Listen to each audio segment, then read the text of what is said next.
Dobry wieczór. Akubajki, odcinek kolejny. Czyta Juliusz Sury i Hubert Kubica.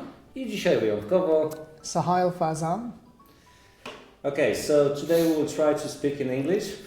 Thank you. Thank you that you want to record with us. Tell us something about yourself, who you are, why you are here, what you are doing, what's your life, what, you know what. Few questions. How your history started with acupuncture? Okay, a bit more narrow. That's good. So first of all, thank you for having me here, and I'm glad to be talking to your audience. My name is Sohail Farzam. I'm from Melbourne, Australia, actually, and I'm here because I'm teaching a course. My life is really based on Chinese medicine, specifically in the area of mental health and emotional trauma. So at the moment we're in a school, we're teaching a course, it's one of my favorite courses on a topic where we talk about specific channels, 8-channel system of acupuncture that has a really deep transformational shift when you're working with people with emotions and trauma. Now this doesn't mean I have always been doing this. So for 23 years I've been practicing in Melbourne, Australia. For the first probably 12 or something years I was a bit of a general practitioner, treating pain, asthma, gut issues, things of this nature. But then I had some personal life experiences myself, and that moved me into understanding more about who I am. And then that work got me to understanding more about who people are. And then that got me into the emotional arena, and I've been working in that area ever since. Okay, so can you tell us a little bit about emotion and Chinese medicine perspective of that? Yeah. But try to tell us about that with a normal language, like for normal population. And maybe an example from your practice to give a real life evidence about acupuncture and emotion. Okay, so first we talk about emotion. It's really important to understand, first of all, what this actually means. Now, as a human beings, we always talk about emotions. We have emotions, we feel emotions, we express emotions, we hold emotions in. But the concept of the word emotion is important. So emotion comes from a Latin word called emovere, and it actually means to move or to strive to move out, moving something out. And interesting, in Chinese medicine, it's a very similar concept. It comes from the word qing, which means there's something that's like a seed of a plant that's striving for growth, coming from the bottom of the ground through the darkness of the mud and trying to reach the sun. Obviously, plants need sun to grow. So we're going through our own darkness in order to reach the light. So emotions is to strive to move these things that you are holding on. It's normal for you to feel the emotions. We're human beings. We have emotional needs. We have emotional cravings. But the key is not to hold on and harbor it to a point where it causes a lot of stress in the body. Now, in Chinese medicine, when I got into the work of emotions, it was actually quite simple. One, I analyzed my life. I had a lot of relationship breakdowns and relationship conflicts, and I just kept blaming the person. And then I wanted to understand my own emotions. Why does this keep happening to me? What's the pattern here? And why do I keep, pointing fingers? So a really famous quote in one of our Chinese medical books that stem back all the way to 2,000 years old. It's a powerful quote in one of our books called the Ling Shu, chapter 8. The Ling Shu is actually translated as spiritual pivot. And in chapter 8 it says, for every needling, as an acupuncturist we do needling, so for every needling, don't ever miss the grounding or the rooting of the spirit. Which means don't neglect that someone has a spirit, and when you work with them, understand that you are also tapping into their spirit. And then also another quote from one of our books says, when you essentially stop working with the spirit, the disease becomes incurable. Mm-hmm. So this is really profound. In our own books, 2,000-year-old history, it says, when you stop tapping into the spirits, the disease can become incurable. So this really motivated me, or more so inspired me, to look more deeply into the arena of emotions and Chinese medicine. So what I understood is that if we don't work with our emotions, there is no possibility to cure us. Yeah, this is. Yeah. So this representation in our book essentially means that the truth is we are always working on our emotions. So if I'm holding my emotions in, and I have an experience with maybe a partner, and we've had a conflict, and I'm holding it in, and I'm talking to you guys, and I don't want to talk about that emotion. But me holding that emotion in is I'm still using and processing and working with that emotion. The difference is I'm not striving for it to come out. I'm actually using more energy to hold it in, which is also quite detrimental to the body. So what is the solution? Well, the solution, I mean, from an acupuncture perspective, we're acupuncturists. We work on finding out. We have diagnostic measures. We look at the pulse, the tongue. We can feel the abdomen. We have certain questions that we ask. And based on what we find from a diagnostic perspective, we have amazing points on the body that we can tap into with either pressure, like acupressure. We have tools such as, a tuning fork, or in my case, I use needles. And we can essentially tap into certain points that will really do what the body needs. Remember, this medicine is not really me giving you healing. It's about me encouraging healing that you already have. And I'm just giving a direction. Inside yourself. Everyone is already having this capacity. And as an acupuncturist, we're tapping into certain coordinates, so to speak, and helping the body navigate the healing on its own. So we are not healers. We just created the space in the body. Very good. Yeah. We're essentially planting a seed, and we're allowing the body to sprout that seed. Yeah, but we discuss emotions right now. Yeah. But how do you establish a trust? Because I believe it must be a trust between you and the patient, right? Yeah, of course. This is a good question. I mean, in our industry, there's a tendency to feel that maybe we shouldn't, work with emotions. But I just quoted something from our book, and has a solid, our industry, our occupation, our work has a solid practice of working with people with severe emotional distress, like emotional trauma, sexual abuse, physical abuse, schizophrenia, bipolar, all these kind of things. When you're working with someone, naturally, you also should have some capacity and some training to give that space that you referred to, Julius, so they can feel safe enough to explore their emotions with you. And that requires some training. You can't just ask someone who's had, abuse most of their life and just tell me about, when your father abused you or when your mother abused you, things of this nature. Yeah, it's not, like entertaining, so to speak. So it is wise for practitioners to build some skill in essentially the basics of building human rapport. And it's interesting because I do a lot of business work, and one of the most important things is understanding how to build rapport. So as human beings, we are herd animals. We require connection. We are actually based on connection. Our brain evolves based on connection. So we have a lot of neuronal connections in the first couple of years of life. And so building rapport with someone in order to foster and engender trust and the space for growth is significantly important. Fortunately, as practitioners, we get some training, but then obviously I would suggest people who are working in this area to do more and more training to build enough experience to help someone open up and share some of their deep, profound life experiences. So your idea is mixing, like, let's say, talking therapy with needles. Yeah. Well, it's a good question. I'm not saying that you need to become a therapist, like a talk therapist, like a psychotherapist. I mean, it can help, but I'm not a psychotherapist. But I think it's important to understand human behavior to an extent so that you can pick up cues. You can see body language changes, tonality changes. We are 7% words based on our communication, 38% tone, and 55% body language. So, 55%, more than half the time, someone is already telling me information just by the way they're moving, the way they're sitting. Are they closed? Are they, completely closed like this? and they open, and we all shift now.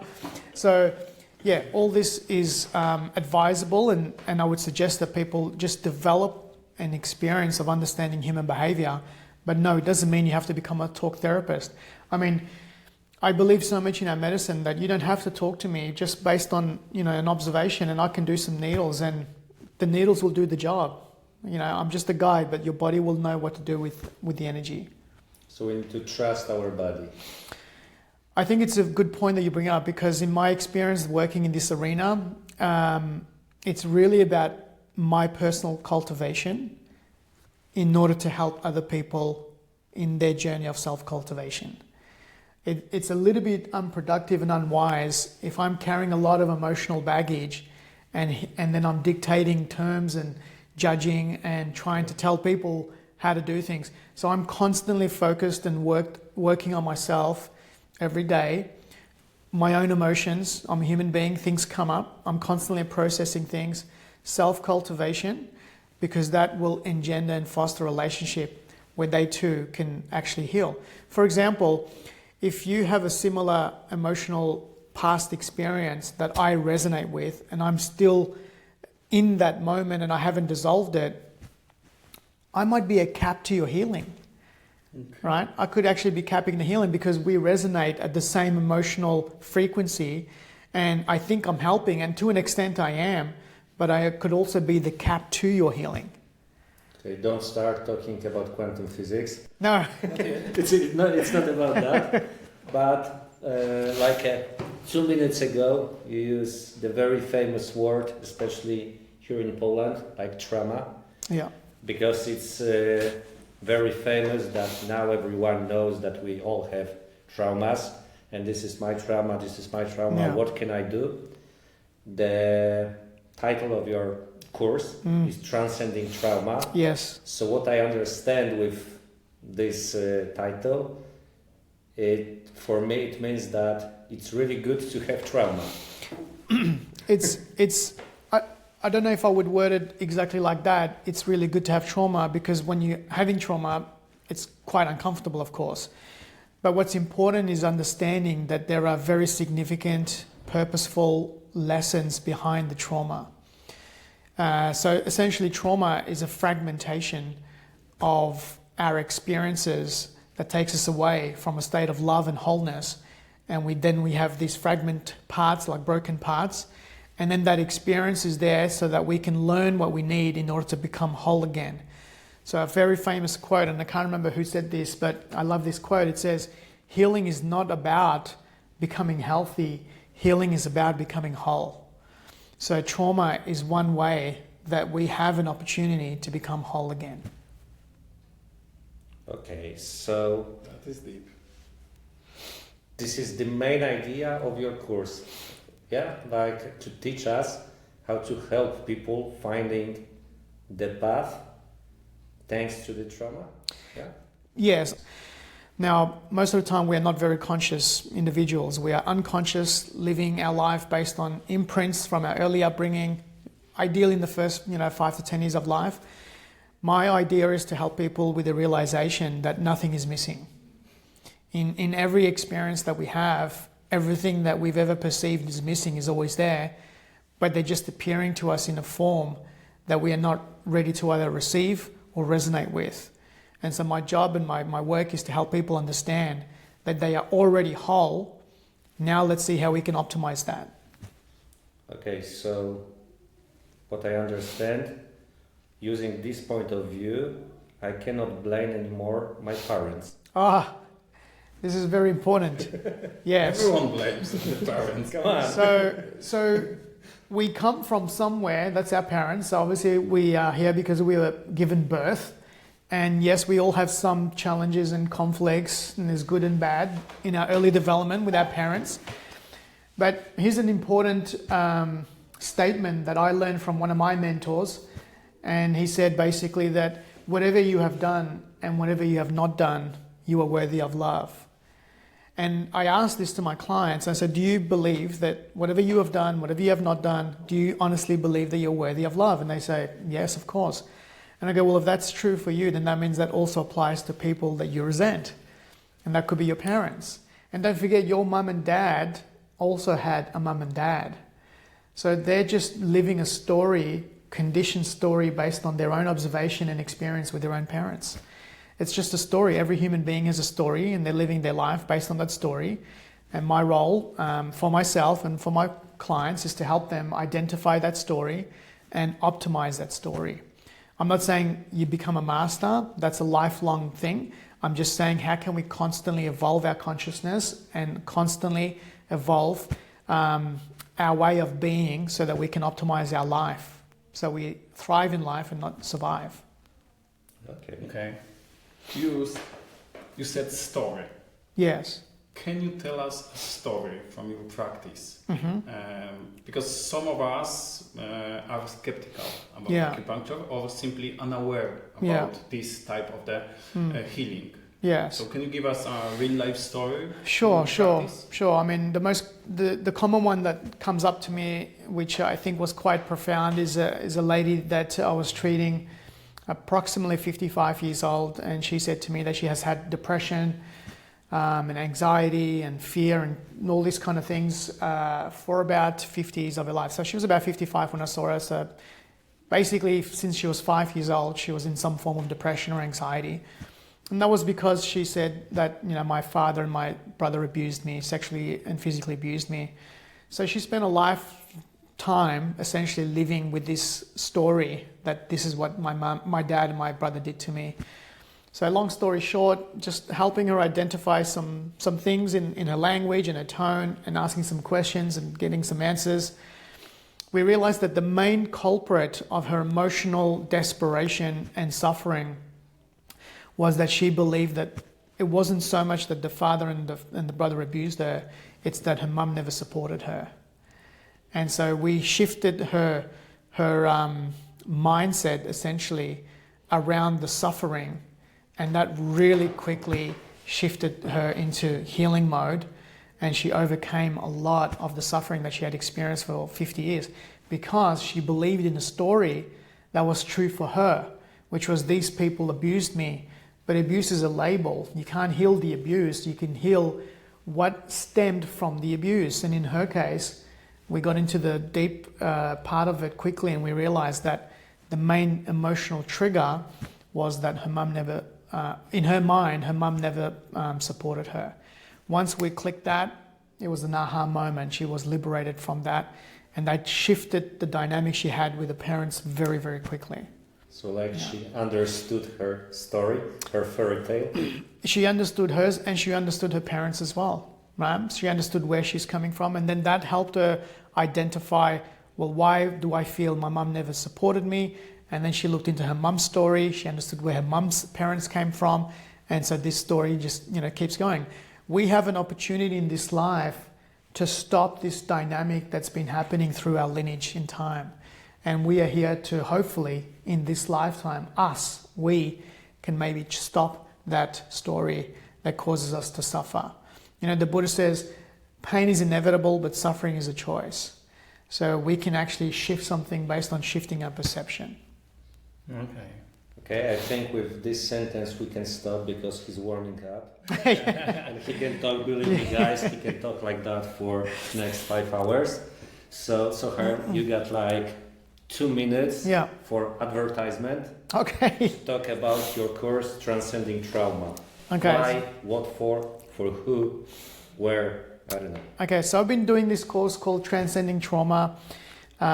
Essentially the foundations and clinical strategies for working with people with emotional trauma. And I talk about, my viewpoint, my way of working with people in this realm. Ideally, it is for practitioner level. However, in 15 years or something that I've been teaching this course, I do have, people who are, still practitioners, but, they're not acupuncturists, like energy healers, physiotherapists, chiropractors, kinesiologists. Most of the people that come in are acupuncturists because we talk a lot about Chinese medicine, but we do have a lot of people who are other forms of healing modalities. In fact, a couple of times I've had people who are not qualified in any healing. They're just a normal person on the street, and they just had an interest and curiosity to learn more about themselves. So this is happening next year. We don't have the exact dates at the moment, but I'm sure you might be able to put details in your podcast. Yep. And we're here in the school. This is an amazing school I've been teaching at here in Bitgush with these lovely folks. And there it is, the name of the school. It's perfect. And so that'll probably be sometime normally around October, November, I think. It goes for 2 days. And it's my foundations course, so I love teaching it.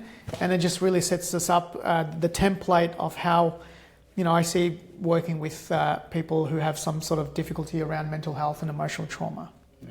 Yeah. Okay. I was attending this course 2 years ago, right? Yeah. So I didn't have any experience with the acupuncture, right? So it was just a beginning of my story. And what was interesting for me, that the whole course for me, it was like therapy. Yeah. It was amazing experience. Yeah, thank you. Yeah. I mean, and the most common theme of the testimonials is that the attendees normally say this was actually more for me rather than my client. So it's more of a personal cultivating experience. And that's how essentially I've designed it, because I'm still learning. I'm a student of knowledge, and that's good feedback, and I appreciate that, because ideally that's what I want. I want people to, work on themselves, so then they can be in a good position to help others. Yeah. Okay, so I think with this really nice sentence we can say good night. Yes, thank you for watching, and thank you for these guys. So maybe I'll see you at some point. We run into each other. Yeah. Bye. All right. Good.